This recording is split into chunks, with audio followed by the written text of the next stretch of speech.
Assalamualaikum warahmatullahi wabarakatuh.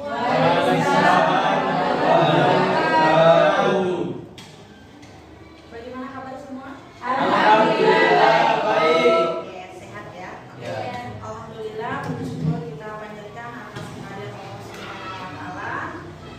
Pada pagi hari ini pertemuan kedua ya, mata kuliah Falsafah Negara Pendidikan Kewarganegaraan. Oke, sebelum kita mulai proses perkuliahan hari ini, alangkah baiknya kita sama-sama membaca doa dulu. Doa selesai. Nah, oke, sebelum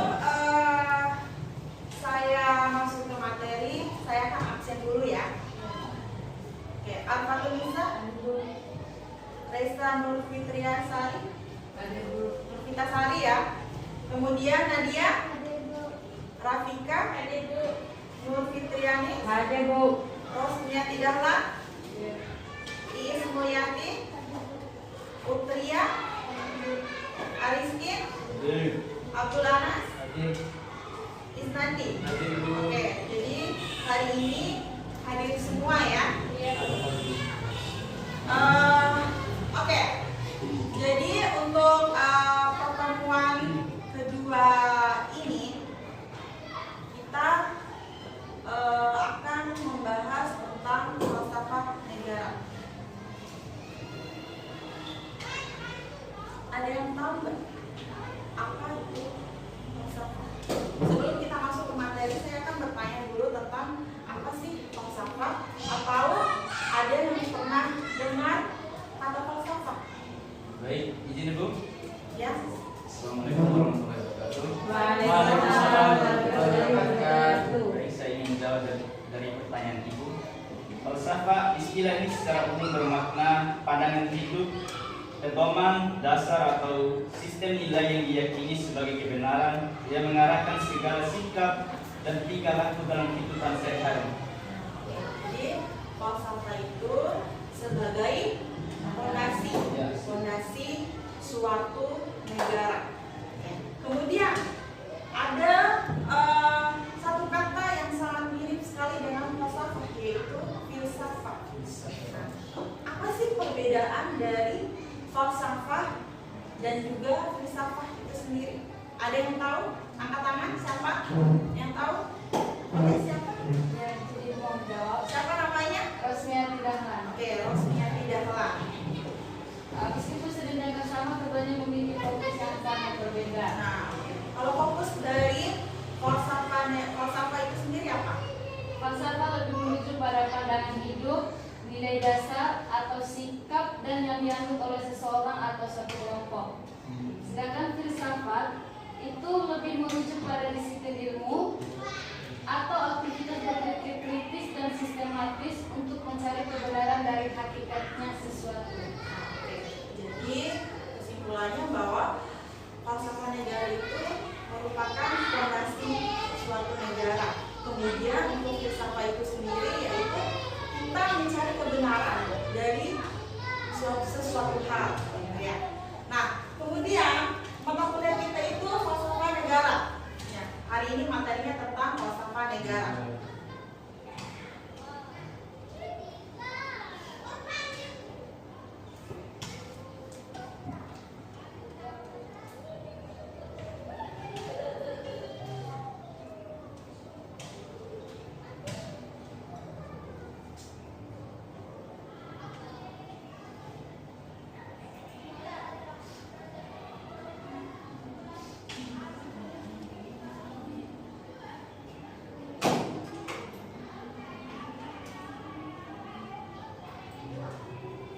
Nah, kemudian untuk sub CPMK pembelajaran kemampuan akhir yang ingin kita capai yaitu mahasiswa diharapkan mampu memahami secara komprehensif, ya, menguasai serta menginternalisasikan konsep dasar dari falsafah negara itu sendiri. Ya, kemudian untuk indikator materi hari ini yaitu fokus pembahasan kita hari ini. Yang pertama, definisi falsafah, apa sih itu falsafah? Kemudian unsur-unsur fungsi utama dari falsafah falsafah negara. Yang ketiga, contoh kontekstual Indonesia. Ya. Kemudian kita masuk ke materi yang pertama, definisi falsafah. Falsafah negara. Seperti yang kita lihat di depan, falsafah negara sering disebut sebagai ideologi suatu negara. Ya. Dia merupakan sistem nilai, pemikiran mendasar dan pandangan hidup yang menjadi fondasi utama berdirinya suatu negara. Bayangkan kalau misalnya suatu negara tidak punya fondasi, pasti akan runtuh. Ya, makanya kalau negara Indonesia merupakan fondasi utamanya yaitu falsafah negara. Kemudian Pancasila sebagai dasar suatu negara. Kemudian secara harfiahnya falsafah negara itu merupakan jiwa atau tertinggi yang mencerminkan cita-cita, keyakinan dan kepribadian bangsa yang bersangkutan. Jadi kalau negara itu tidak punya fondasi, pasti sistem yang ada di dalamnya akan tidak sistematis. Makanya suatu negara pasti ada yang namanya fondasi suatu negara. Kemudian unsur-unsur falsafah negara. Nah, di sini ada beberapa unsur-unsur falsafah negara. Ada spiritual, kemudian etika dan moral, kemudian sosial budaya, kemudian politik dan hukum. Yang pertama itu nilai spiritual. Di sini kita bisa lihat bahwa nilai-nilai ketuhanan atau keagamaan yang dianut secara mendalam oleh masyarakat. Di Indonesia sendiri, agama itu tidak hanya satu, tetapi banyak. Agama apa aja? Ada Kristen, ada Hindu, ada Buddha, ada Islam, ada Katolik, ya sudah lain sebagainya. Yang itu dianut oleh masyarakat kita. Ya, jadi Indonesia itu beraneka ragam dari sukunya, dari budayanya dan lain sebagainya ya. Banyak rasnya ya. Kemudian yang kedua yaitu etika dan moral. Norma kebaikan, keadilan dan kemanusiaan yang mengatur hubungan antar manusia. Jadi falsafah negara juga itu tidak hanya mengatur tentang spiritual saja, tetapi etika kita dan moral kita. Etika kita ketika hubungan antar manusia, bagaimana hubungan kita ketika berbeda dengan orang lain, ya. Jangan diskriminasi, ya. Perbedaan itu indah, ya. Perbedaan itu jangan jadikan kita sebagai alasan untuk saling bermusuhan, ya. Jadi jangan beranggapan bahwa karena kita beda agama, beda ras, kita musuhan. Indonesia itu indah, ya. Jadi jangan karena kita punya teman orang dari Papua, tapi kita mendiskriminasinya. Jangan seperti itu, ya. Kemudian unsur-unsur falsafah negara yang ketiga yaitu sosial budaya. Seperti yang kita ketahui bahwa budaya di Indonesia itu sangat banyak sekali, ya. Di Bima saja budaya Indonesia itu ada berapa? Setiap daerah punya logat bahasa yang berbeda. Di Bima juga bukan hanya bahasa Bima. Saya lihat ya, yang saya ketahui itu di Bima itu orang Donggo punya bahasa yang sendiri kalau saya nggak salah ya. Di Donggo iya, terus di Sambori juga iya. Jadi Indonesia itu sangat beraneka ragam. Di satu provinsi aja banyak sekali perbedaan ya, apalagi di seluruh Nusantara Indonesia. Nah, untuk sosial budaya, adat istiadat, kemudian sejarah, kemudian tradisi asli yang merekam dalam kehidupan lokal ya. Seperti yang kita ketahui memang Indonesia itu sangat beragam tentang adatnya, kemudian tradisinya. Tradisi Bima juga itu banyak sekali. Untuk materi terakhir hari ini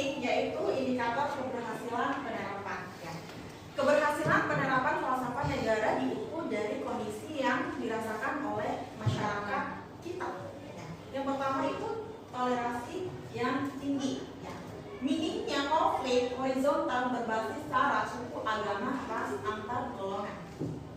Apakah sudah diterapkan di Indonesia?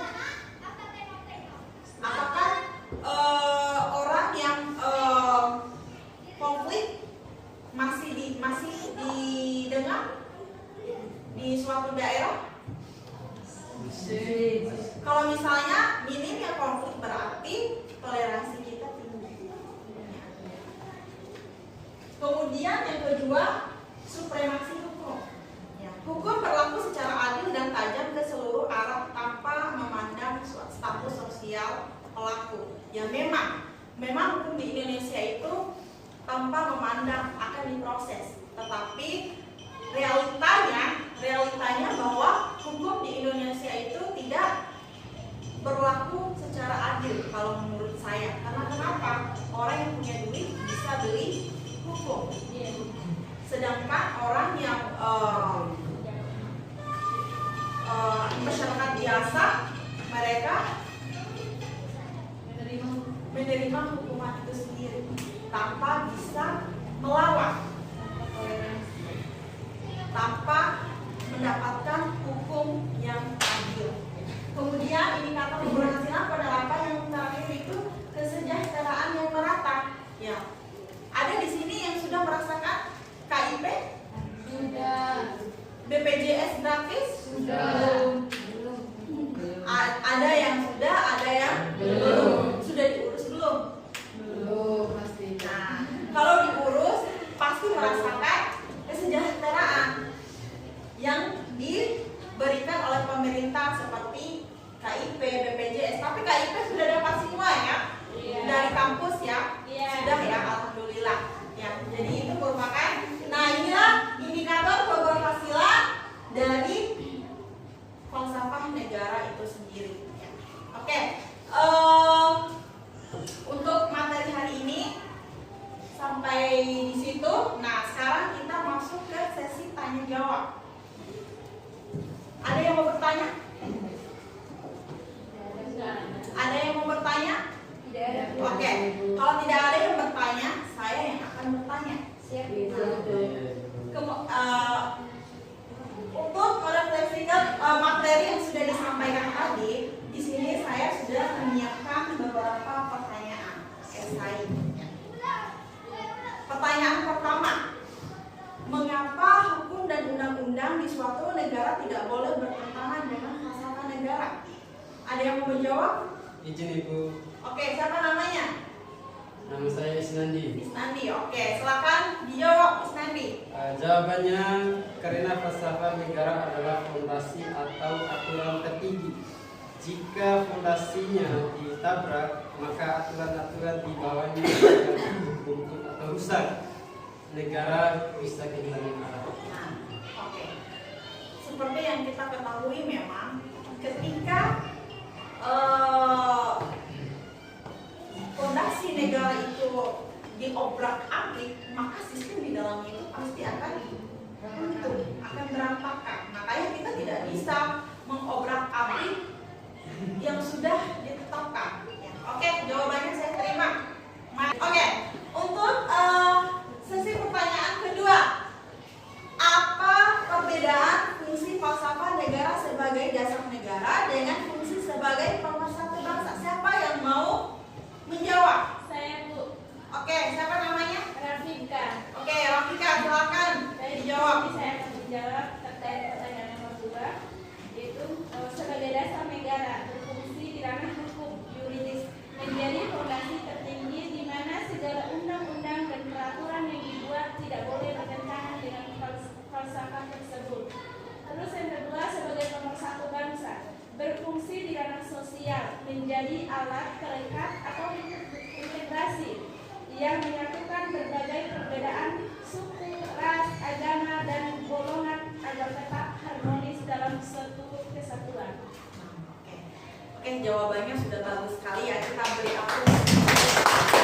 Nah, oke, untuk pertanyaan terakhir, siapa yang mau jawab? Saya Ibu. Nah, oke. Untuk pertanyaan nomor 3, bagaimana sila keempat Pancasila mencerminkan fungsi sistem politik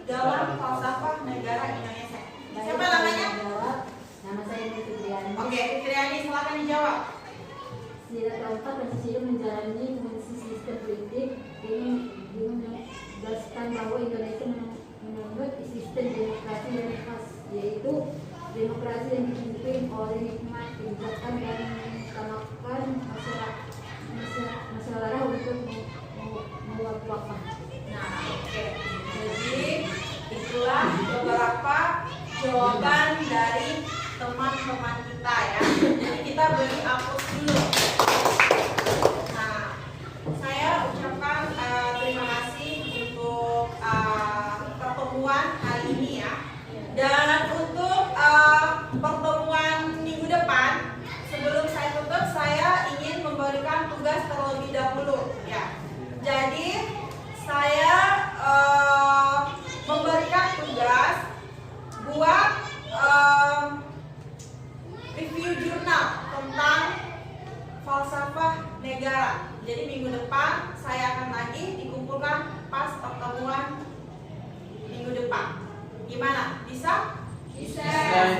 Oke. Untuk hari ini saya cukupkan sampai di sini. Terima kasih atas keaktifannya ya. Terima kasih saya ucapkan. Ya, saya akhiri. Wassalamualaikum warahmatullahi wabarakatuh. Waalaikumsalam.